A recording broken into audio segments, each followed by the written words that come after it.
अल्हम्दुलिल्लाह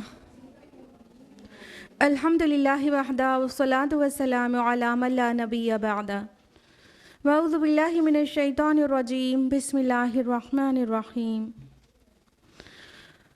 रब्बिश्रह ली सदरी वयस्सिर ली अमरी वहलुल उक़दतम मिन लिसानी यफ़क़हू क़ौली।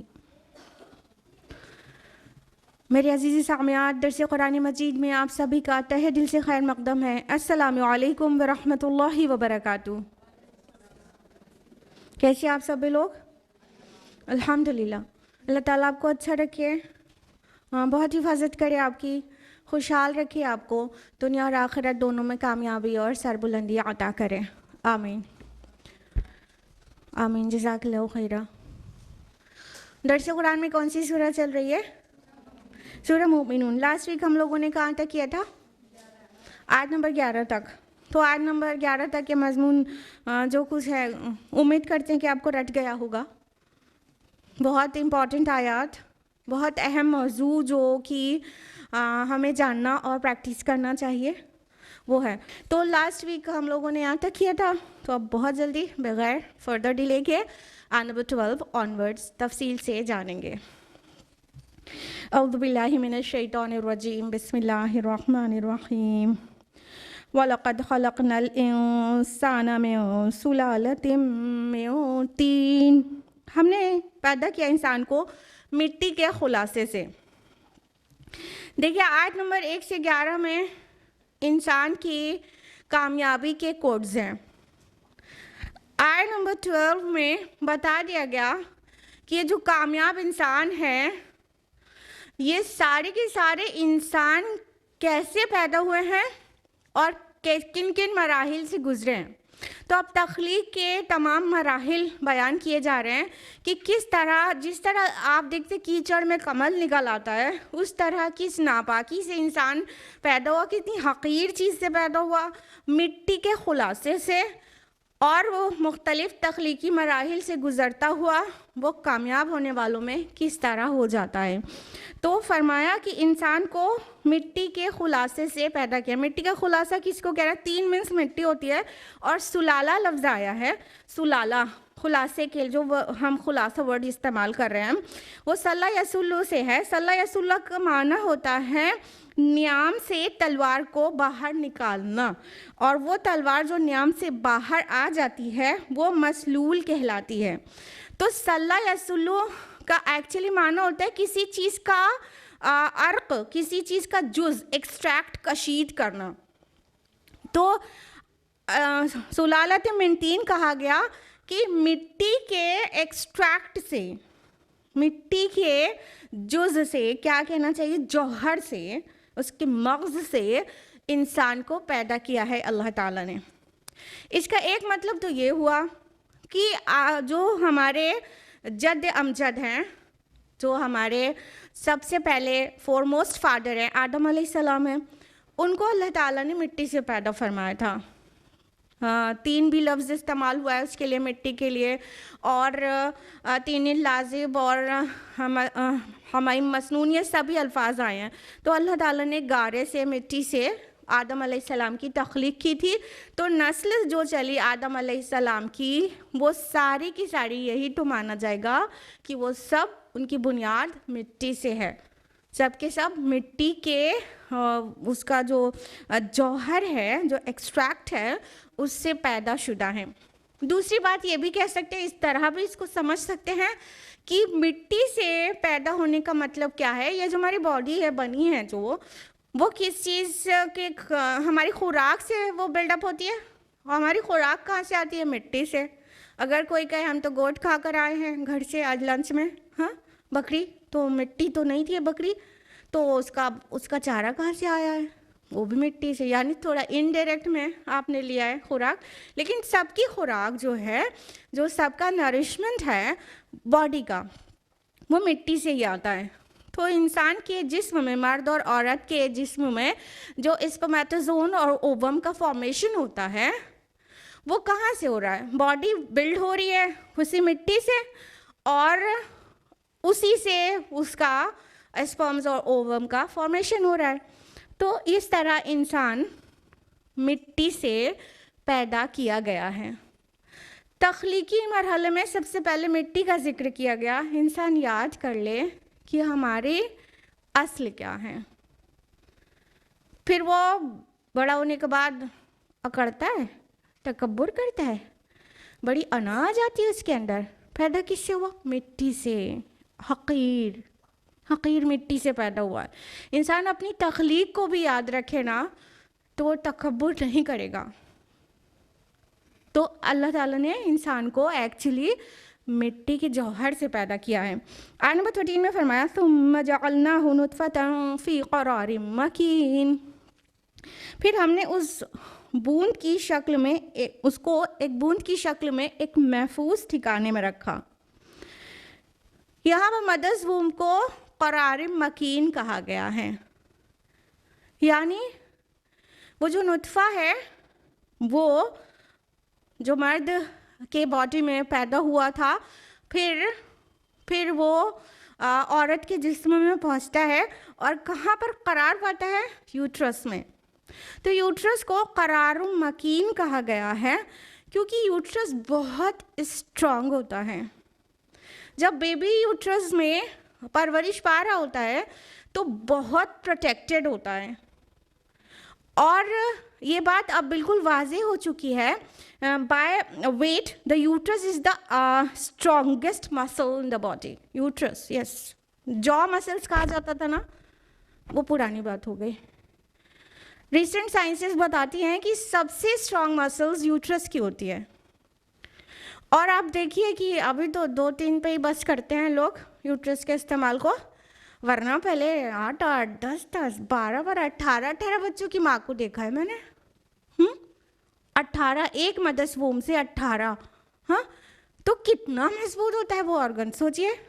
कुछ दिन के बाद फिर उसके अंदर एक नया घर बनता है, एक नया बेबी वहाँ पर बनता है। तो इतना मजबूत होता है और बहुत प्रोटेक्टेड होता है। उसका जो प्लेसेंटा होता है ना, वो तो बहुत ही ज़्यादा स्ट्रांग होता है और बहुत सेंसिटिव होता है।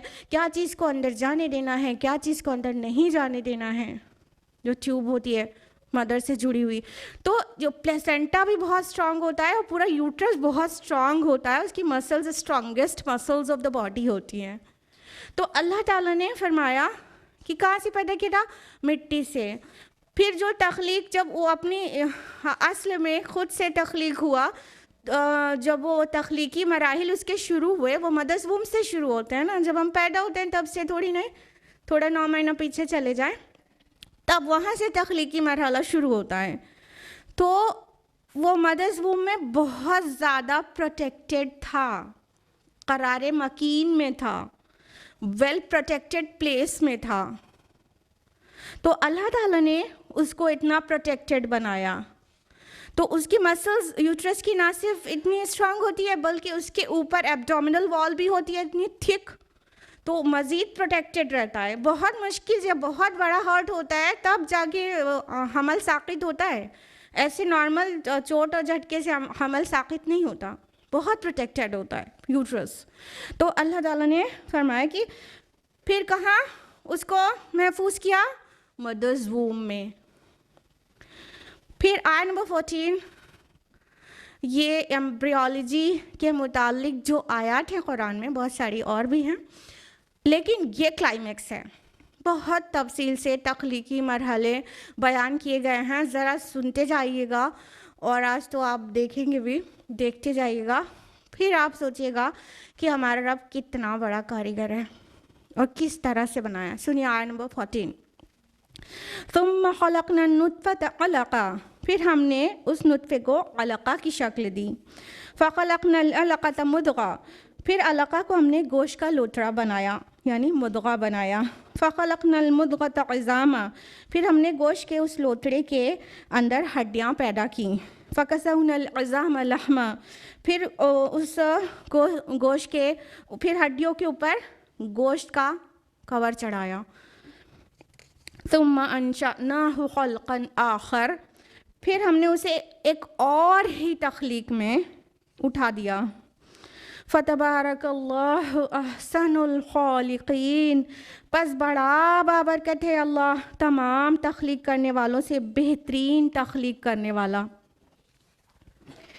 चलिए अब इसको एक एक फ़िक्रे को तफसील से जानते हैं। अल्लाह ताला ने फरमाया सुम्मा खलक़ना नुतफ़ता अलक़ा, नुतफ़ा मतलब drop of sperm, drop of sperm mother's womb में गया वेजाइना से होता हुआ, तो फिर वो उसके बाद जो शक्ल बनी उसको अलक़ा स्टेज कहते हैं। इसको जब कुरान के ट्रांसलेशन में लिखा जाता है तो ब्लड क्लॉट लिख दिया जाता है इंग्लिश में, उर्दू में खून का लोथड़ा, खून का लोथड़ा लिख दिया जाता है। जबकि लफ्ज़ अलक़ा आइन लाम क़ाफ ह, इस रूट का खून से कोई ताल्लुक़ ही नहीं है। आपके उर्दू में कई अल्फाज मुस्तअमल हैं इस रूट के, देखिए मुअल्लक़, मुताल्लिक़ और ताल्लुक़, इलाक़ा, ये सारी चीज़ें क्या हैं, किसी चीज़ का दूसरी चीज़ से अटैचमेंट बता रही हैं। तो अलक़ा मीन्स होता है something which is actually hanging with another wall और समथिंग, जो लटकी हुई चीज़ हो किसी चीज़ से, उसको अलक़ कहते हैं, अलक़ा।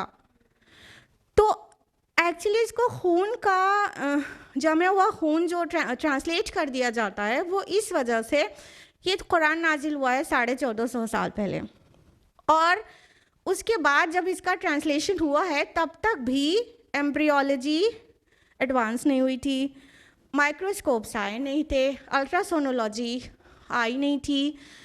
तो जब भी कोई हमल साक़ित हो जाता था, कोई मिसकैरेज हो जाता था, तो उसकी क्लीनिंग के बाद जो चीज़ निकलती थी वो ब्लड क्लॉट्स निकलते थे। तो उससे लोगों ने ये समझा कि जो एम्ब्रियो का इनिशियल स्टेज होती है वो कुछ भी नहीं होती, ब्लड क्लॉट होता है। इनिशियल स्टेजेस में वो कुछ नहीं, ब्लड क्लॉट होता है। इसलिए उसको ट्रांसलेट कर दिया गया अलक़ा स्टेज, मतलब something related to blood clot, तो उसको खून का लोथड़ा ट्रांसलेट कर दिया गया, वरना इसका कोई डायरेक्ट रिलेशन नहीं है। अरबी के जो वर्ड्स होते हैं उसकी जो रूट होती है, उस रूट का कि कोई भी फॉर्म बन जाए, ग्रामेटिकल कोई भी फॉर्म बन जाए, उसका रूट से डिटैचमेंट पूरी तरह से कभी नहीं होता, रूट से उसका कनेक्शन हमेशा बना रहता है। तो ये खून से तो कोई रूट इसकी नहीं मिलती जाकर, लिहाजा कह सकते हैं कोई मुअल्लक़ चीज़, something which is actually hanging. अलीक़ मीन्स हैंगिंग होता है, अलीक़, अलीक़ा, ठीक है, तो हैंगिंग होता है। तो एक्चुअली जो फर्स्ट स्टेज होती है ब्लड ड्रॉप ऑफ स्पर्म के बाद, यानी ओवम और स्पर्म का फ्यूजन हुआ, जाइगोट बना, जाइगोट पे सेल डिविजन्स होते रहते हैं फिर, तो वो उसके बाद जो जाइगोट के बाद वाली जो स्टेज होती है ना, वो स्टेज ऐसी होती है जो देखने में लीच लाइक होता है, वो एम्ब्रियो, और वो मदर्स वूम में एम्बेड हो जाता है ना, कैसे पूरा जो उसका फ्यूजन होता है, उसके बाद क्या होता है, ये फिलोपियन ट्यूब से निकल कर आता है। ओवम जो है ओवरी में प्रोड्यूस हुआ, फिर फिलोपियन ट्यूब में वो विजिट करता है, और स्पर्म जो है वो जाके फिलोपियन ट्यूब में फ्यूजन हो जाता है, जाइगोट बन जाता है, जाइगोट बन जाता है ओवम और स्पर्म के फ्यूजन से, और फिर वहीं से सेल डिवीजन 2, 4, 16, 32 स्टेजेस वहीं से मूव करता हुआ आता रहता है, वो स्टेजेस वहाँ पर होती हैं। फिर वो आता है यूट्रस में, जाइगोट, ठीक, तो वो यूट्रस में आता है तो यूट्रस की वॉल के साथ एम्बेड हो जाता है, उसके अंदर धंस जाता है, और फिर वहाँ से बल्ज होके बाहर आता है। तो जो बल्ज्ड आउट फिगर होता है वो कहलाता है अलक़ा स्टेज। वो अलक़ा मीन्स होता है कुछ लटकने वाली चीज़ या लीच लाइक समथिंग। तो वो जो स्टेज होती है जिसमें एम्ब्रियो मदर्स वूम से लटक कर, चिपक कर नरिशमेंट भी सक करता है, सपोर्ट भी लेता है, उस स्टेज को अलक़ा स्टेज कुरान ने कहा है। एक्चुअली देखने में भी वो बिल्कुल लीच लाइक दिखता है, एक एंगल से देखने से बिल्कुल लीच लाइक दिखता है, और लीच जैसे कि एनिमल के स्किन से सक करती है ब्लड ना, जो कहते हैं ना लीच को, तो जोंक क्या करती है, किसी एनिमल से चिपक के ब्लड सक करती है ना। तो जो एम्ब्रियो होता है इनिशियल स्टेजेस का, वो एम्ब्रियो भी एक्चुअली मदर्स वूम से ही तो नरिशमेंट लेता है। तो ना सिर्फ वो देखने में लीच लाइक होता है, बल्कि उसका फंक्शन भी बिल्कुल लीच लाइक होता है। तो उसको कुरान ने अलका स्टेज कहा है। तो पहले अल्लाह ताला ने सबसे पहली स्टेज बताया कि नुतफ़े से, ड्रॉप ऑफ स्पर्म से जो फर्स्ट स्टेज है एम्ब्रियो फॉर्मेशन की, वो अलका है। फिर आगे फरमाया फ़ख़लक़नल अलक़त मुद्ग़ा, फिर हमने अलका से मुद्ग़ा बनाया। मुद्ग़ा एक्चुअली गोश्त की बोटी को कहते हैं। तो मुद्ग़ा एक च्यूड लाइक समथिंग को कहते हैं। अगर प्रोफेसर कीथ मूर ने, जो कि टोरंटो यूनिवर्सिटी कनाडा में प्रोफेसर है एनाटॉमी और एम्ब्रियोलॉजी डिपार्टमेंट में, तो उन्होंने कहा, उन्होंने कच्चे गोश्त का एक टुकड़ा मुंह में लिया, उसे चबाकर बाहर निकाला, दिखाकर कहा देखो एक्चुअली ये है मुद्ग़ा स्टेज। जब he got to know about the embryological stages of embryo in Quran, तो ही गॉट शॉक्ड, वो बहुत हैरान हो गए और वो बोले कि ये जो कुरान ने स्टेजेस बयान की है एम्ब्रियो डेवलपमेंट की, वो तो फार सुपीरियर है हमारी क्लासिफिकेशन से, क्योंकि एम्ब्रियोलॉजी में जो क्लासिफिकेशन होता है वो टाइम के अकॉर्डिंग हो, week 1, week 2, week 3, trimester 1, trimester 2, trimester 3, time से होता है। कुरान ने फॉर्म से उसका क्लासिफिकेशन किया है। तो प्रोफेसर कीथ मूर, जो इस फील्ड के सबसे बड़े एक्सपर्ट कह सकते हैं दुनिया के, वो कहते हैं कि हमने जो डिस्क्राइब किया है, हमने जो यानी एम्ब्रियोलॉजी ब्रांच ऑफ साइंस ने जो क्लासिफिकेशन दिया है, वो उससे फार सुपीरियर क्लासिफिकेशन वो है जो कुरान ने दिया है, फॉर्म वाइज क्लासिफिकेशन दिया गया है ये वाली आयत में खुसूसन।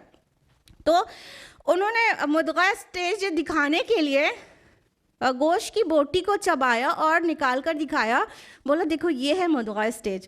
तो एम्ब्रियोज के बाद एक्चुअली मुद्ग़ा स्टेज में जब पहुंचता है अलका से, तो वो एक गोश्त की चबाई हुई बोटी जैसी दिखती है, बिल्कुल वैसे दिखता है। यहाँ तक कि अगर एक बोटी को चबा कर मुँह से निकालेंगे तो उस पर दाँत के निशान बन जाएंगे, वो बिल्कुल रिजेंबल करते हैं जहाँ से बैकबोन का फॉर्मेशन होता है, बिल्कुल वैसे ही। या तो कोई च्युइंगम चबा कर मुँह से निकाले, उस पर दाँत का जो निशान होगा वो जो है बिल्कुल रिजेंबल करेगा जहाँ से बैकबोन का फॉर्मेशन होने वाला है एम्ब्रियो का। तो इस तरह वो बिल्कुल च्यूड लाइक समथिंग दिखता है अगली स्टेज में एम्ब्रियो। फिर फरमाया फ़ख़लक़नल मुद्ग़त इज़ामा, फिर हमने गोश्त के उस लोथड़े को, मुद्ग़ा को हड्डी बना दिया। यानी कुरान बता रहा है कि अभी जो उसके बाद है फ़कसौनल इज़ाम लहमा, फिर उस गोश्त, फिर उस हड्डी को गोश्त की का कवर पहना दिया, लिबास पहना दिया, गोश्त को पहना दिया। तो कुरान कह रहा है पहले बोन का फॉर्मेशन हुआ है। आज मॉडर्न एम्ब्रियोलॉजी इसको बिल्कुल अफर्म करती है कि एम्ब्रियो में फ्लैश बाद में, यानी गोश्त का मसल सेल्स बाद में फॉर्म होती है, पहले बोन सेल्स फॉर्म होती है। पहले कार्टिलेज का फॉर्मेशन होता है जो बोन्स बन जाती हैं, और उसके बाद मसल सेल्स का फॉर्मेशन होता है। तो कुरान ने एग्जैक्ट वही सीक्वेंस दिया है जो एक्चुअली है, क्योंकि खालिक से बेहतर कौन जान सकता है। बात तो यहाँ पर यह है कि जो नहीं मानते ये खालिक की तरफ से है हमारे और उनके, बात तो यहाँ पर ये वो भी मान जाएं, और हमारी और आपकी ड्यूटी है कि हम उन तक भी पहुँचाएं कि भाई बताओ कौन सा माइक्रोस्कोप था आपके पास, कौन सी अल्ट्रासोनोलॉजी एक आपके अल्ट्रासोनोलॉजी टेक्निक आपके उसमें वजूद में आ चुकी थी, जिसके ज़रिए मदर्स वूम में इतनी डीप डिटेल्स पता चल गई। पहले बोन सेल्स का फॉर्मेशन हुआ कि पहले उसका फॉर्मेशन हुआ मसल सेल का, इतनी तफसीलात कुरान ने दी है। तो इससे क्या पता चलता है कि Quran is the word of Allah सुब्हानहू व तआला ओनली। कोई ऑप्शन ही ख़त्म हो जाता है कि ये कोई इंसान ने बस अपने इल्म से या अपने किसी इंसान से सीख कर ये सुना दिया, बेसलेस हो जाता है ये इल्ज़ाम। तो अल्लाह ताला ने फरमाया कि पहले हड्डियाँ बनाई हैं, फिर उसके ऊपर गोश्त को पहना दिया। यहाँ पर देखिए गोश्त को चढ़ाने के लिए फ़कसौना इज़ाम लहमा आया है। फ़कसौना कसा में टू ड्रेस अप। आप पढ़ते ना, जब लिबास पहनती हैं तो पढ़ती है ना, अल्हम्दुलिल्लाहिल्लज़ी कसानी हाज़ा व रज़क़नी मिन गैरि हौलिन मिन्नी वला कुव्वा। नहीं पढ़ती हैं तो पढ़ा करिए। कसानी, जिसने मुझे पहनाया। ठीक है, तो यहाँ पे जो गोश्त को चढ़ाने की बात है वो पहनाना वर्ड इस्तेमाल हुआ है, ड्रेसअप करना। यानी देखिए हड्डी नहीं होती तो हम शेप में ही नहीं होते, स्ट्रेंथ नहीं होती हमारे अंदर, और गोश्त नहीं होता तो आप हड्डी के ढांचे को पूरा स्केलेटन दिमाग में लाइए, कैसे डरावने से होते हम। तो कितना ब्यूटीफुली अल्लाह सुब्हानहू व तआला ने इसको फैशन किया है हमको और आपको। ये तख्लीकी मराहिल से सभी लोग गुजरे हैं। तो अल्लाह ताला ने फरमाया कि हमने फिर हड्डी पर गोश्त पहना दिया। जैसे लिबास पहन लिया जाता है वैसे गोश्त को पहना दिया। तो कितना ब्यूटीफुल हो गया, कितना खूबसूरत हो गया इंसान, एकदम मुख्तलिफ तख्लीक में आ गया, कितनी शानदार तख्लीक हो गई उसकी। तो इस तरह से अल्लाह ताला ने आगे फरमाया तुम अंशअनाहु खल्क़न आखर, फिर हमने उसे एक और ही तख्लीक में निकाल खड़ा किया, पैदा फरमा दिया। अब और तख्लीक क्या है भाई? देखिए ये जो एम्ब्रियोनिक स्टेजेस हैं ये गुजरती हैं बाकी एनिमल्स पर भी, लेकिन जब इंसान इन स्टेजेस से गुजरता है तो 4th मंथ पर फरिश्ता आता है, रूह डाल देता है उसके जिस्म में। तो अब वो कोई और ही मखलूक हो जाता है। अभी तक उसका हैवानी वजूद बढ़ रहा था और ग्रो कर रहा था, डेवलप हो रहा था, लेकिन 4th मंथ उसके अंदर रूह डाल दी जाती है। एक फरिश्ता आता है, रूह डाल देता है, जिसकी वजह से वो कोई और ही तख्लीक, कहने का मतलब अब वो इंसान बना। अभी तक तो उसका हैवानी वजूद परवरिश पा रहा था। एक्चुअली इंसान का असल वजूद हैवानी वजूद नहीं है, क्या है? रूहानी वजूद है। तो रूह को मिल जाने के बाद अब वो सबसे मुख्तलिफ हो गया। वो बंदर और चिंपैंजी से मुख्तलिफ हो गया। डार्विन वहीं तक अटके हुए थे। वो चिंपैंजी से मुख्तलिफ हो गया, अब वो घोड़े और बिल्ली से मुख्तलिफ हो गया, तो वो कोई और ही तख्लीक में आ गया। इसके लिए एक बहुत प्यारी सी हदीस है, उससे तफसील आपको बहुत अच्छी पता चल जाएगी। बुखारी मुस्लिम की मुत्तफ़क़ुन अलैह रिवायत है। अल्लाह के नबी सल्लल्लाहु अलैहि वसल्लम फरमाते हैं कि तुम में से हर एक की तख्लीक यूँ होती है कि वो अपने माँ के पेट में 40 दिन तक नुतफ़े की शक्ल में रहता है, फिर उतना ही दिन तक वो नुतफ़े से अलक़ा स्टेज में आता है, कुरान कह रहा है, तो अलक़ा के स्टेज में रहता है, फिर उतने ही दिनों तक वो मुद्ग़े के स्टेज में रहता है। अब ये 40 हो गया ना।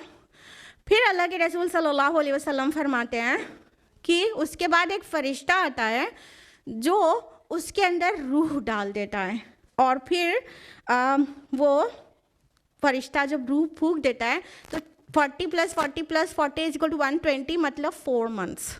ठीक है, 4 मंथ्स हो गया। तो ये चौथे महीने रूह फूंक दी जाती है, और रूह फूंकने के साथ साथ उस 4 चीज़ें उसके लिए तय कर दी जाती हैं। डेस्टिनी, उसकी कद्र तकदीर तय हो जाती है। क्या 4 चीज़ें? रिस्क, उम्र, अमल, और वो शक़ी होगा कि सईद, नेक होगा कि बद। ये चार चीज़ें उसके रूह फूंकने के साथ साथ उसकी तकदीर उसके साथ चिपका दी जाती है। तो ये चौथे महीने हो जाता है।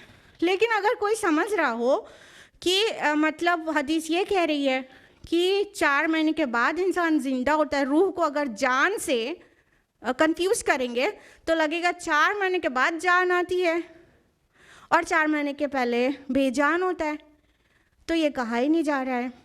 जान अलग शय है और रूह अलग शय है, ये बहुत सही से समझना चाहिए। अक्सर लोग समझते हैं जान और रूह एक चीज़ है, नहीं, जान तो डोंकी में भी है, बिल्ली में भी है, अमीबा में भी है कहीं ना कहीं, ठीक है, लेकिन रूह अलग चीज़ है जो सिर्फ इंसान के अंदर है। और वो जो सबसे इंटेलिजेंट एनिमल कौन सा है बताइए? डॉल्फिन। कई लोग जानते हैं माशाअल्लाह। डॉल्फिन, डॉल्फिन के पास जान है लेकिन रूह नहीं है। रूह जो अल्लाह ने फूकी है, पैसे सवैतु व नफ़ख्तु फ़ीहि मिन रूही फ़क़ऊ लहू साजिदीन, जब मैं इसे पूरा बना चुकूँ, इसके नाक पलक संवार दूँ, इसे फाइनल टचेस दे दूँ तो और अपनी रूह में से फूंक दूँ तो तुम सब सजदे में गिर जाना। ये कहा था अल्लाह ताला ने फरिश्तों से। तो रूह के फूकने के बाद इंसान एक्चुअली इंसान बनता है। जब तक आदम अलैहिस्सलाम का मिट्टी का पुतला बनाया गया तो उसमें रूह नहीं फूकी गई थी, तो वो एक हैवानी वजूद था, इंसान नहीं था। जब रूह फूक दी गई तो पूरा इंसान वजूद में आया है। तो ये कंफ्यूज नहीं होना चाहिए कि उससे पहले बेजान था, नहीं, जान तो उसके अंदर पहले दिन से थी।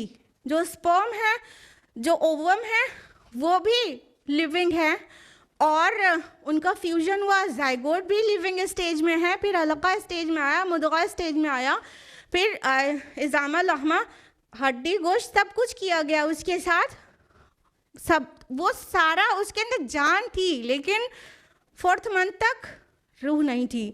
जब 4th मंथ हो जाता है तो रूह फूक दी जाती है, तो उसका जो एक्चुअल वजूद है, रूहानी वजूद और जिस्मानी वजूद, वो दोनों मर्ज कर दिया जाता है।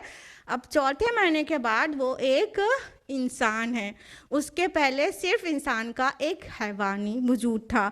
तो इस तरह से इंसान की मदर्स वूम में तख्लीक होती है। और आगे अल्लाह ताला ने फरमाया फ़तबारकल्लाहु अहसनुल खालिकीन, बस बड़ा बाबरकत है अल्लाह तमाम तख्लीक करने वालों से बेहतरीन तख्लीक करने वाला। अल्लाह ताला फरमाते हैं कि फ़तबारकल्लाहु अहसनुल खालिकीन। सबसे पहले तो ये कहना चाहेंगे, ये जो फ़िक्रा है ना, ये जो एम्ब्रियोनिक स्टेजेस हैं, ये जो तख्लीकी मरहले हैं मदर्स वूम के अंदर, वो सबको जानने के बाद ये दिल के अंदर से जो आवाज़ आएगी, ये वो है कि बड़ी बाबरकत है वो ज़ात जो हर बनाने वालों से बेहतर बनाने वाला है। सुभान अल्लाह। जब फ़तबारक का जब आया है तो मुबारक जो वर्ड है कि अल्लाह ताला बहुत बाबरकत है, इसके क्या क्या माना होते हैं मुबारक के?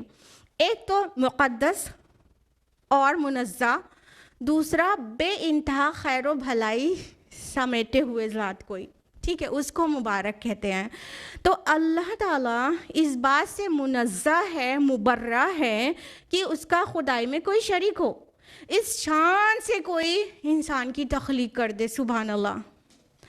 और अल्लाह सुब्हानहू व तआला मुक़द्दस है उसकी ज़ात, इस बात से इससे बहुत पाक है उसकी ज़ात कि वो एक बार इंसान जैसी उम्दा, आला और अज़ीम मखलूक पैदा फरमा दे और उसके बाद फिर दोबारा पैदा ना कर सके, इससे वो पाक है।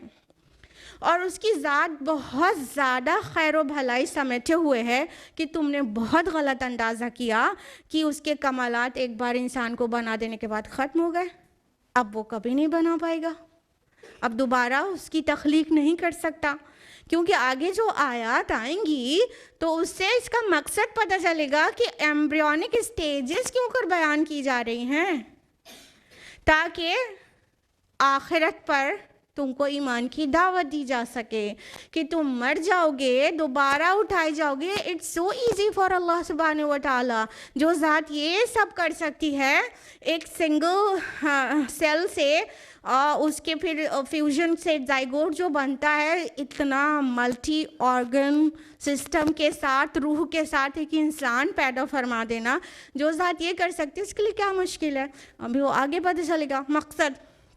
तो अल्लाह ताला पाक है इस बात से कि वो दोबारा ना पैदा कर सके, वो दोबारा तख्लीक ना कर सके। किसी चीज़ का बनाया जाना पहली बार मुश्किल हो सकता है, दूसरी बार तो और आसान होता है।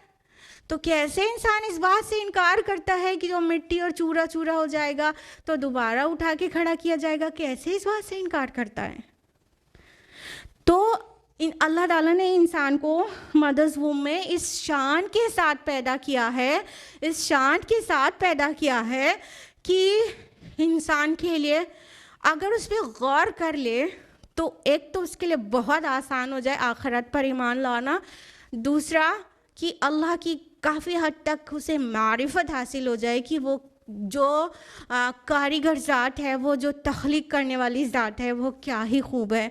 और सारे इंसान भी मिलकर आप देखो कि कितना पुतला बनाते हैं इंसानों का, एकदम शक्ल वैसे बना लेते हैं, ठीक है मोम का पुतला बनाया हुआ है, सुभान अल्लाह, इसके अंदर जान डाल सकते हैं, रूह डाल सकते हैं, इंसान जैसा फंक्शन कर सकते हैं, वो पूरा सिस्टम, ज़हीन फ़तीन इंसान।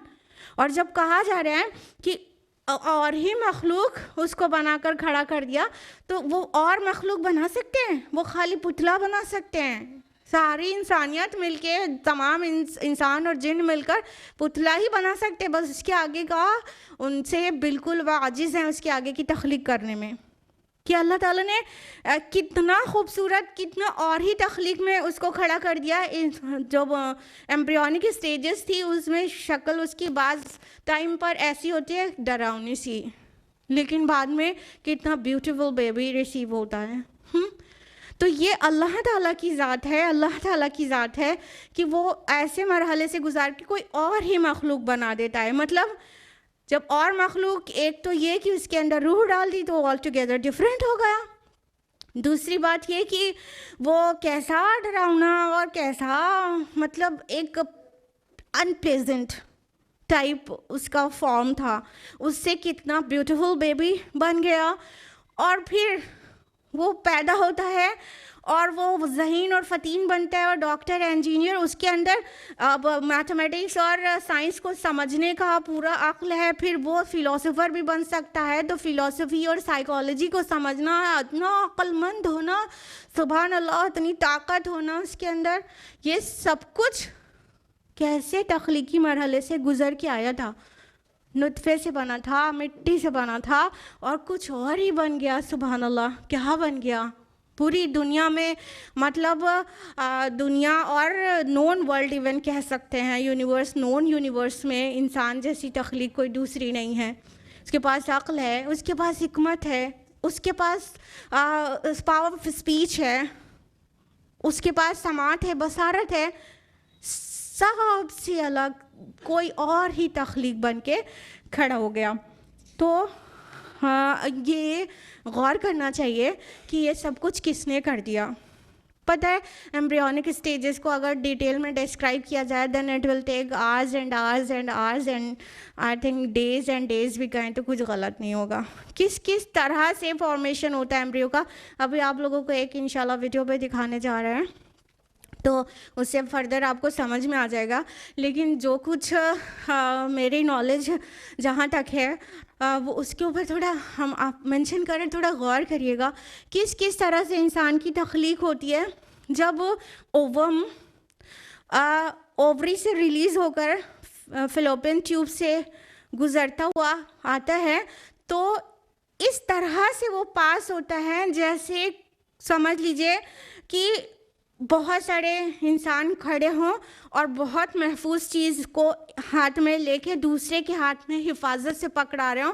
इस तरह वो जो सीलिया होते हैं अंदर, हेयर लाइक स्ट्रक्चर, वो सीलरी मोमेंट होता है, उसके ऊपर एक से दूसरे के ऊपर होता हुआ बहुत नज़ाकत के साथ गुजरता है और फिर उसका फ्यूजन होता है, फिर जेनेटिक मटेरियल उसका आपस में एक दूसरे से मर्ज होता है, तो माँ की खसलतें भी और वालिद की खसलतें भी दोनों चीज़ें उसके अंदर आ जाती हैं। और फिर किस तरह से वो अपना सफ़र करता हुआ यूट्रस में अपने करारे मकीन में आ जाता है और यूट्रस की वॉल में एम्बेड हो जाता है, फिर किस तरह बल्ज आउट होता है और किस तरह हार्ट और सेल्स का हार्ट की सेल्स का फॉर्मेशन होता है, ब्रेन सेल्स का फॉर्मेशन। अभी तो वो सिंगल सेल्यूलर था, जाइगोट 2n नंबर होता है, अभी तो वो जाइगोट ही था। फिर उसे कैसे, कौन इंस्ट्रक्शन दे रहा है, कौन गाइड कर रहा है कि किन सेल्स को हार्ट का फॉर्मेशन करना है, किन सेल्स को ब्रेन का फॉर्मेशन करना है, किन को लंग्स का फॉर्मेशन करना है और किन सेल्स को लिम्स का फॉर्मेशन करना है। और लिम्स का जो फॉर्मेशन होता है ना, तो दोनों हाथ और दोनों पैर, तो किस किस तरह से होता है कि खाली एक आउटग्रोथ होती है, फिर उसके ऊपर से उसका डेवलपमेंट ऐसे होता है कि उस आउटग्रोथ में से बीच बीच की सेल जो हैं वो खुदकुशी कर लेती हैं और बीच का गैप्स बनाती हैं। कौन उन्हें गाइड कर रहा है कि जो सेल्स हैं, जब बीच की सेल्स डेड हो जाएंगी तो यहाँ पे एक गैप आएगा और बाकी की जो सेल्स हैं उनको खा के नरिशमेंट लेती हैं और उनकी सफाई भी हो जाती है। इस तरह से उंगलियों के गैप्स बन जाते हैं। किस तरह से अल्लाह ताला एक एक चीज़ रच रच के बना देता है और बहुत महफूज ठिकाने में रखता है और नरिशमेंट उसका पाइप के ज़रिए उस तक पहुंच रहा होता है। वो अपनी माँ के ब्लड से बाकी नरिशमेंट ले रहा होता है और एमनियोटिक फ्लूइड में वो तैरता रहता है। आप किसी मछली को पानी से निकालेंगे तो मर जाएगी, हाँ, और बेकरार रहेगी ना, तड़पेगी ना पानी में जाने के लिए। लेकिन अल्लाह ताला की कुदरत देखो, इंसान को जब अल्लाह पैदा फरमा रहे होते हैं तो वो पानी में रहता है, एमनियोटिक फ्लूइड में वो तैरता रहता है और जब बाहर आता है तो बिना पानी के बहुत आराम से उसके लंग्स फ़ौरन फंक्शन करने लगते हैं और सांस लेने लगता है खुली हवा में। सुभान अल्लाह, किस तरह से तख्लीक के जो मराहिल हैं, अल्लाह की कसम, उसको तफसील से अगर पढ़ लिया जाए, गौर कर लिया जाए तो अल्लाह ताला से ऐसा जुड़ाव होता है, ऐसी मारिफत नसीब होती है कि बस सुभान अल्लाह अल्हम्दुलिल्लाह कहते जैसे ज़ुबान ही नहीं थकती। तो आपको एक वीडियो के ज़रिए भी हम उसको दिखाना चाहेंगे।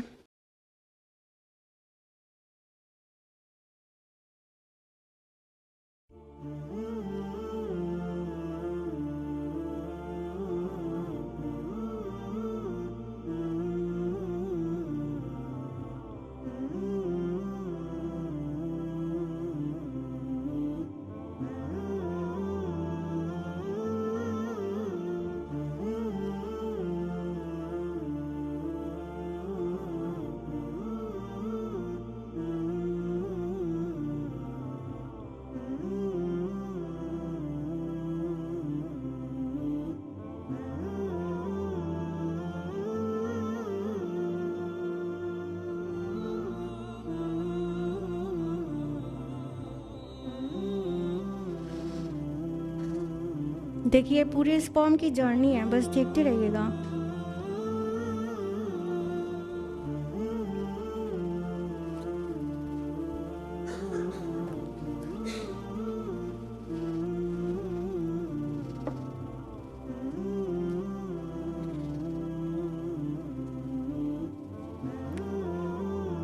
एक बार में मिलियंस ऑफ स्पर्म्स रिलीज होते हैं, मिलियंस ऑफ स्पर्म्स।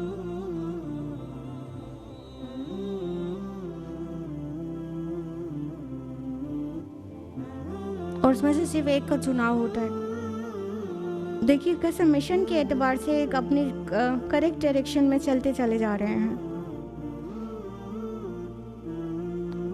और इनके पहले एक टेल होती है जो उनकी मूवमेंट में हेल्प करती है, लेकिन बाद में इस टेल का कोई काम नहीं रहता, फिर ये ब्रेक हो जाती है वहाँ से।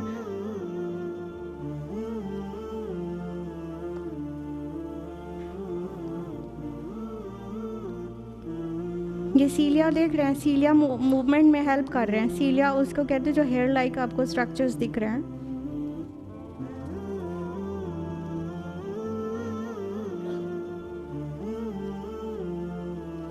जब तक स्पर्म और ओवम का फ्यूजन नहीं होता तब तक पॉसिबल रहता है कि अंदर जा सकता है एक स्पर्म, लेकिन जैसे ही एक स्पर्म अंदर जाता है वैसे ही उसकी जो सरफेस होती है वो फिर किसी स्पर्म को अलाउ नहीं करती है।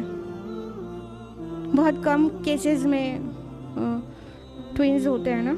नॉर्मल हालत में एक स्पर्म अगर पेनिट्रेट करके ओवम की सरफेस को अंदर चला जाता है तो बाकी फिर कोई स्पर्म कोशिश करता रहे तो अंदर नहीं जा सकता है। सारा सिस्टम देखते चलिएगा कि आपके रब ने प्लानिंग क्या की है, क्या प्रोग्रामिंग सुभान अल्लाह की है। अब ये सारे मिलियंस ऑफ स्पर्म्स जो थे अब सब वो डिस्ट्रॉय हो जाएंगे।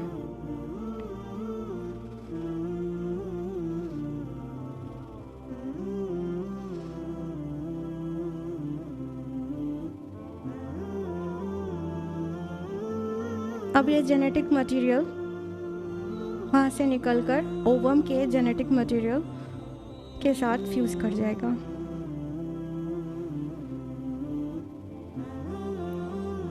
और सारी प्रोग्रामिंग जीन्स के अंदर होती है। 23x23 पेयर्स क्रोमोसोम्स होते हैं। जो साइंस पढ़ते हैं, बायोलॉजी, उनको अच्छी तरह पता है। अब ये जाइगोट का फॉर्मेशन हो गया। अब ये जो जहाँ ये मूव कर रहा है ये फिलोपियन ट्यूब है एक्चुअली।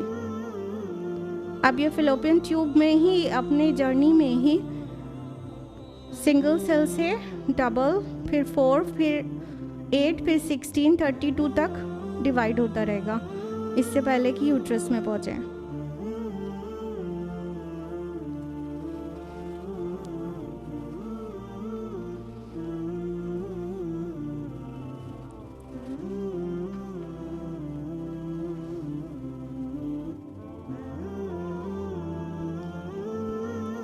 अब ये यूटेराइन वॉल में एम्बेड हो गया।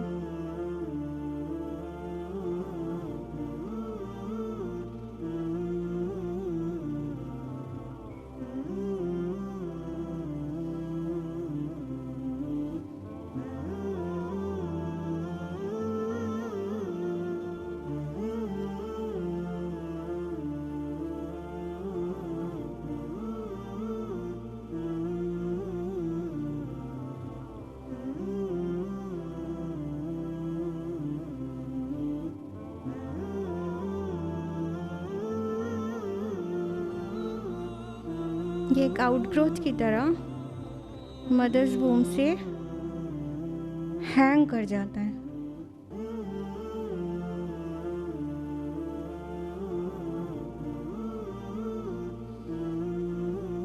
ये अलका स्टेज है।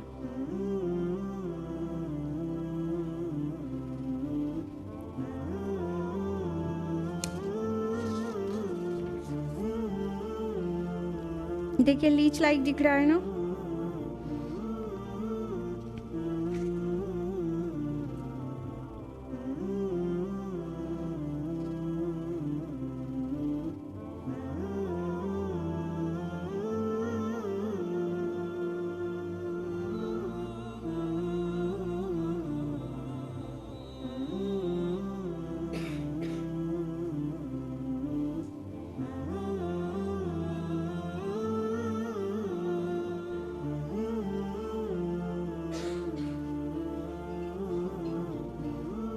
दिल की गहराई से सुभान अल्लाहि व बिहम्दिही निकलना चाहिए।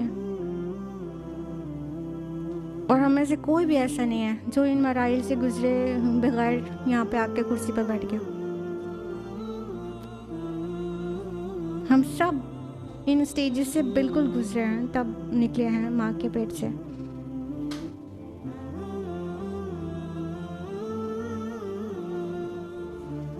और देखिए इसमें इंसानों का कोई दखल नहीं है, सब अल्लाह ताला कर रहे हैं, अंदर हो रहे हैं। किस तरह से अल्लाह ताला ने प्रोटेक्ट किया है हमको।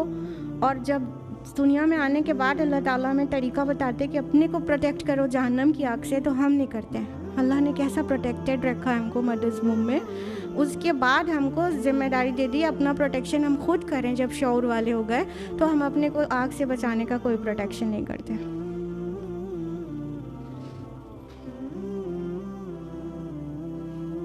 देखिए लिम्स का फॉर्मेशन कैसे होता है।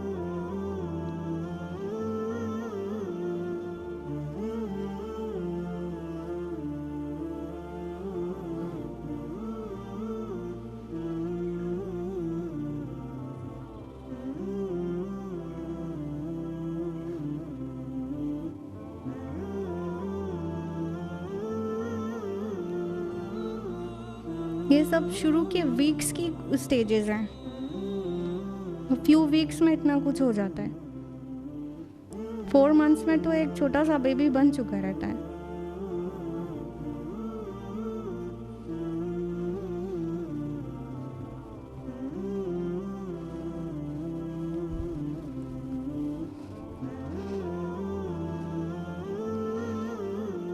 किसने सिखाया इन सेल्स को कि आँख बनाना है, कि हाथ बनाना है, कि कान बनाना है, फिर उसकी नाक पलक संवारना है, फिर बाद में हेयर की ग्रोथ होना है?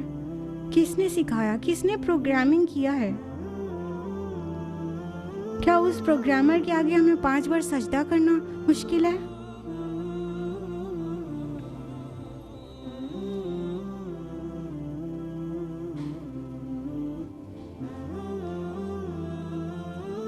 देख रहे हैं?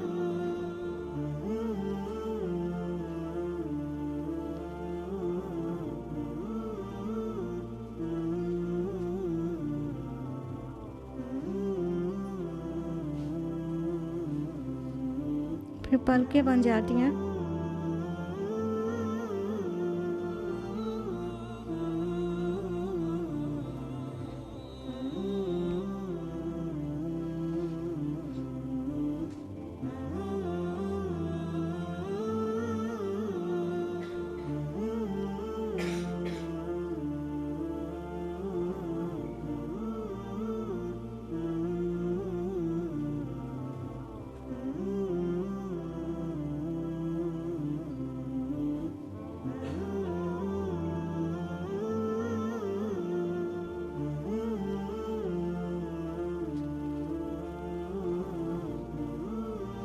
सुभानल्लाहि व बिहम्दिही, सुभानल्लाहि व बिहम्दिही, फतबारकल्लाहु अहसनुल खालिकीन।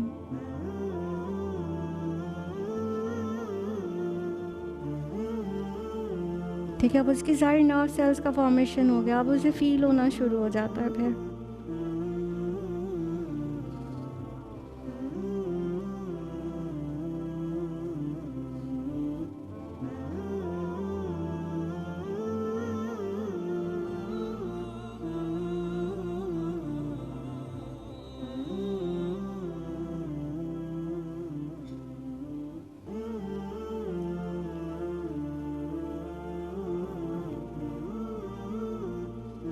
सुभानल्लाहि व बिहम्दिही, सुभानल्लाहिल अज़ीम।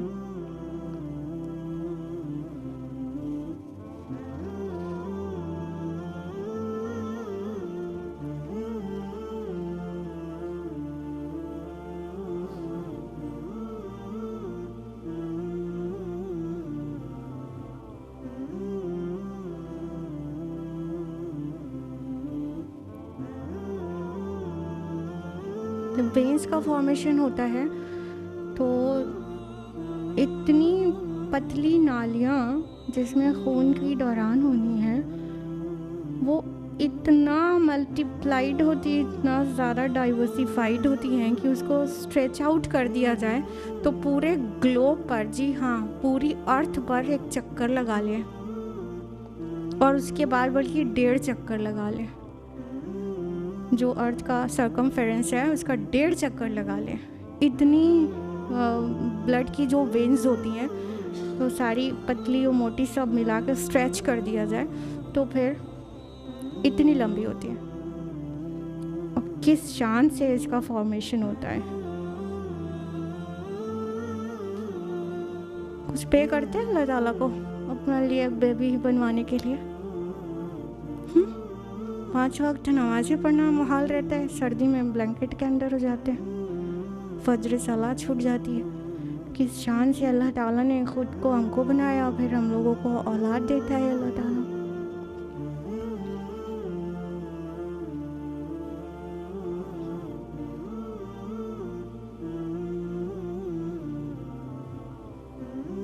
और साथ साथ में माँ के दिल में उसकी मोहब्बत और उसका कनेक्शन।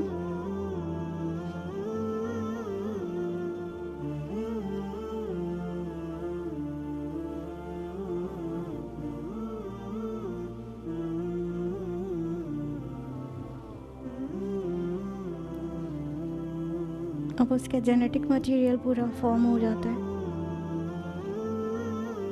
अगली जनरेशन की तैयारी भी मदर्स वूम में हो जाती है। ये पूरा उसका कैरेक्टर, उसका कंडक्ट पूरा डिफ़ाइन किया जा रहा है। ये क्रोमोसोम्स की शक्ल में जीन की कोडिंग हो रही है। जेनेटिक कोडिंग से अब वो क्या करेगा, कैसा रहेगा, वो सब पूरा डिफ़ाइन कर दिया जाता है। और साथ ही वही जीन्स अगले जनरेशन में ट्रांसमिट होते हैं। और फिर माँ और वालिद की खुसूसियात के साथ कभी नाना नानी, कभी पर नाना, मतलब कभी तो 6-6 8-8 जनरेशन पहले की जीन्स जो हैं वो एक्टिव हो जाते हैं और उसके क्वालिटीज़ आ जाती हैं बच्चे में। 2-4-6 जनरेशन पहले वाली चीज़, ये डीएनए का फॉर्मेशन हो गया।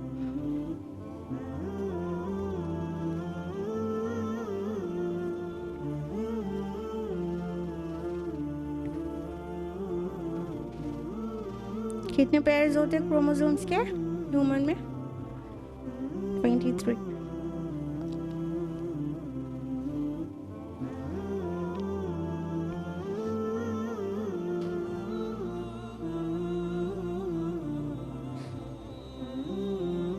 सारा खेल एक्चुअली वो जेनेटिक कोडिंग में ही है। पूरा इंसान का नेचर, बिहेवियर पूरा जीन्स में ही है। फिर ये आपको रिसीव होता है और फिर इतना काबिल हो जाता है। सुभान अल्लाहि व बिहम्दिही, कहिए मेरे साथ, सुभान अल्लाहि व बिहम्दिही। इनफैक्ट दिल से अब यही आवाज़ आ रही है, फतबारकल्लाहु अहसनुल खालिकीन।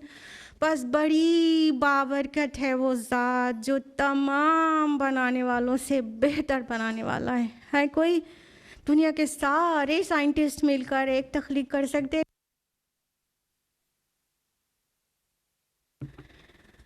एक मक्खी भी नहीं बना सकते ना। दुनिया के सारे साइंटिस्ट और जिन्नों को भी मिला लें, बड़ी ताकत वाले होते हैं, उनको भी मिला लें तो एक मक्खी भी नहीं बना सकते। और अल्लाह ताला किस तरह, मतलब क्या एफर्ट रहता है इंसान का। मदर्स वूम में सारी डिज़ाइनिंग हो रही होती है फ्री में। अब फ्री इसलिए बोल रहे हैं, हर चीज़ का यहाँ दुनिया में पैसा लगता है भाई, हाँ। लेकिन अल्लाह ताला औलाद नसीब कर देता है, किसी माँ की गोद में एक हंसता खेलता फूल खिल जाता है फ्री में। इसीलिए ये पॉइंट नोटेबल है कि अल्लाह ताला हमें इतनी हिफाजत से अंदर पाल रहा होता है, बड़ा कर रहा होता है। और जब वो पूरा तख्लीक उसकी पूरी हो जाती है, अब डरावना नहीं दिख रहा है, तो दुनिया में आता है और फिर अल्लाह ताला चाहते हैं कि अब अपने आप को बचाओ, जो तुम्हें शऊर आ गया है, अब तुम जहन्नम की आग से बचाओ। तो हम अपने आप को नहीं महफूज करते जहन्नम की आग से। और अल्लाह ताला की इतना हिफाजत के साथ हमको 9 महीना मदर्स वूम में हिफाजत किए रहता है। जब अभी हमारे पास शऊर नहीं है तो अल्लाह ताला ने किस प्यार से और किस हिफाजत से हमको बचाया इन नुकसानात से। अब उसका मकसद आ रहा है, क्यों आपको ये पूरा एम्ब्रियोनिक स्टेजेस कुरान ने इतनी वास्ट क्यों बयान की, इतनी मतलब डिटेल के साथ क्यों आया भाई? तो जान लीजिए आयत नंबर 15, सुम्मा इन्नकुम बअद ज़ालिका लमय्यतून, फिर इसके बाद तुम सब यकीनन मर जाने वाले हो। आयत नंबर 16, सुम्मा इन्नकुम यौमल क़ियामति तुबअसून, और फिर यकीनन क़ियामत के दिन तुम सब उठा दिए जाओगे। तो ए इंसान, देख तेरे रब ने तुझे आउट ऑफ नथिंग बना दिया। 10 महीना पहले कहाँ था वो बच्चा? कौन सा स्पर्म, कौन सा ओवम किधर प्रोड्यूस हुआ था? फिर उसके बाद वो स्पर्म ओवम के फ्यूजन से मुख्तलिफ तख्लीकी मराहिल से गुज़रता हुआ एक अक्ल रखने वाला इंसान बन गया। क्या अल्लाह ताला इस बात से आजिज़ है कि ये मिट्टी में मिल जाए तो फिर इसकी दोबारा तख्लीक कर दे? कि कौन सा लॉजिकल बुनियाद पर भी, रैशनल बुनियाद पर भी कौन इसको इनकार कर सकता है? कैसे इनकार किया जा सकता है? तो अल्लाह ताला फरमा रहे हैं कि देखो, तुम मान लो कि तुम सब मर जाने वाले हो, इतना तक तो मान लेते हैं क्योंकि शब रोज़ देखते हैं। अभी कल भी एक जनाजे में गए थे, मतलब जो प्राइम एज होती है, प्राइम एज, जवान लड़के, अभी निकाह नहीं हुआ था, फौत हो गया। यही सोच रहे थे वहाँ बैठकर कि सबसे बड़ी हकीकत ज़िंदगी की ये है कि मौत आनी है और कुछ भी यकीनी नहीं। निकाह होगा कि नहीं यकीनी है क्या? नहीं। औलाद होगी कि नहीं यकीनी है क्या? नहीं। काम मिलेगा, पैसे वाला होगा, अमीर होगा, गरीब होगा, कोई भी चीज़ यकीनी नहीं है सिवाय इसके कि मौत आनी है। मौत एक ऐसा ज़िंदगी का सच है जो सबसे पुख्ता और सबसे यकीनी है। तो अल्लाह ताला यही तो बता रहे हैं, देखो तुम मौत ही थे, तुम अम्वाता फ़अहयाकुम, तुम मुर्दा थे फिर तुम्हें ज़िंदा कर दिया। तो तुम जब नहीं थे, आउट ऑफ नथिंग अल्लाह ताला ने तुम्हें क्रिएट कर दिया, तो उसके लिए क्या मुश्किल है कि तुम क़यामत के दिन उठा दिए जाओगे। उसी खालिक जिसने तुम्हें पहली बार पैदा किया था दोबारा बना देगा, तुम्हारा हिसाब किताब लेगा, तुमको इतने कमाल के, इतने अजीम मराहिल से गुजारते हुए उसने पैदा फरमा दिया और इतना अक्ल जहन वाला बना दिया। तुम्हारे अंदर ज़हानत है, फतानत है और बहुत सारी स्किल्स हैं। क्या ये सब बेमकसद है? क्या बेमकसद तुमको पैदा किया है? जो कुछ बताया और दिखाया गया क्या बेमकसद है? नहीं, तुम बामकसद मखलूक हो। अल्लाह ताला ने तुमको खेलने के लिए नहीं बनाया, बेमकसद नहीं बनाया। अल्लाह ताला कहते हैं अगर हमें खेलना ही होता तो हम अपने पास कोई खिलौना बना लेते, लेकिन रियलिटी ये है दर्द दिल के वास्ते पैदा किया इंसान को। तुम्हारा एक मकसद है, तुम उस दर्द में जियो, तुम्हारा एक मकसद है। तुम्हारी असली कामयाबी जन्नत है। असली मिशन जन्नत में जाने के बाद पता चलेगा, यहाँ पे टेस्ट हो रहा है तुम्हारा। जो मकसद है एक्चुअली वो यहाँ पर टेस्ट है और एक्चुअल टास्क तो जन्नत में जाके पता चलेगा कि अल्लाह ताला ने ये टेस्ट क्यों लिया था, वहाँ पे भेजकर अब क्या टास्क है। तो मकसद के लिए सीरियस हो जाना और अपनी ही तख्लीक के मराहिल से सबक लेना, कुछ लेसन ले लेना, ये अक्लमंदी की निशानी होगी जो ये बनाया है सर अल्लाह ताला ने सबसे ऊपर। और अगर सब जान कर भी, सब देख कर भी फिर घर जाके फिर ब्लैंकेट में घुस गए और इसके बाद मकसदियत ख़त्म, तो कोई फ़ायदा नहीं। तो अल्लाह ताला चाहते हैं कि तुम्हें हर दम याद रहे, मज़ों को ज़ायल कर देने वाली को याद किया करो, यानी मौत को। मौत तुम्हें याद रहे, तुम्हें मर जाना है, फिर तुम उठाए जाओगे, तुम्हारा हिसाब व किताब होगा। ये सबसे ज़्यादा रोज़ाना याद रहने वाली चीज़ होना चाहिए। और ये सबसे कबीह चीज़ है हम लोगों के दरमियान में। कहते हैं अरे भैया मरने मराने की बात मत करो। जैसे ही किसी के मुँह से निकला कि मर जाना है या मर ना जाए या जैसे लग रहा है मर जाए, मरने की बात ही मत करो, मुंह पे तो हाथ रख दिया जाएगा प्यार करने वालों की तरफ से, मरने की तो बात ही मत करो, जबकि यही सबसे बड़ी हकीकत है। तो उस हकीकत को हमें और आपको पहचानना चाहिए और हमारे खालिक ने उसको पहचानने के लिए हमें किन किन चीज़ों के लिए से गुजारा है। हमें हिदायत का सामान में कोई चीज़ ऐसी नहीं छोड़ी जो किसी भी तरह के इंसान के लिए काफ़ी नहीं है हिदायत के लिए। अगर इंटेलेक्चुअल है तो उसके लिए सुभान अल्लाह एम्ब्रियोलॉजी की आयात हैं, अगर वो फ़िलासफ़र है तो उसके लिए फ़िलासफ़ी की भी आयात है, अगर उसको साइकोलॉजी उसकी बीमारी है तो साइकोलॉजी की भी आयात है, बहुत सारी चीज़ें। तो अल्लाह ताला ने सब कुछ जमा कर दिया, मकसद एक है हिदायत इंसानी, कि ए इंसान हिदायत पर आ जा, अपने रब की मान ले, तेरा टेस्ट हो रहा है और तुझे वापस जाना है अपने रब की तरफ, अपने मर्जा और अपने मंबा के लिए तैयारी कर। आज के लिए इतना ही, आया नंबर 16 तक इंशाल्लाह नेक्स्ट वीक आगे कंटिन्यू किया जाएगा। अल्लाह ताला से दुआ है कि वो हम सभी को कुरान मजीद पढ़ने, समझने, गौर व फिक्र करने, अमल करने और दूसरों तक पहुँचाने की तौफीक अता फ़रमाए। अल्लाह ताला तौफीक दे कि हम उसकी निशानियों में गौर व फिक्र करें और उसे पहचान जाएँ और उसके बंदे बन जाएँ। आमीन या रब्बल आलमीन। व आखिर दावाना अनिल हम्दुलिल्लाहि रब्बिल आलमीन। वस्सलामु अलैकुम व रहमतुल्लाहि व बरकातुहू।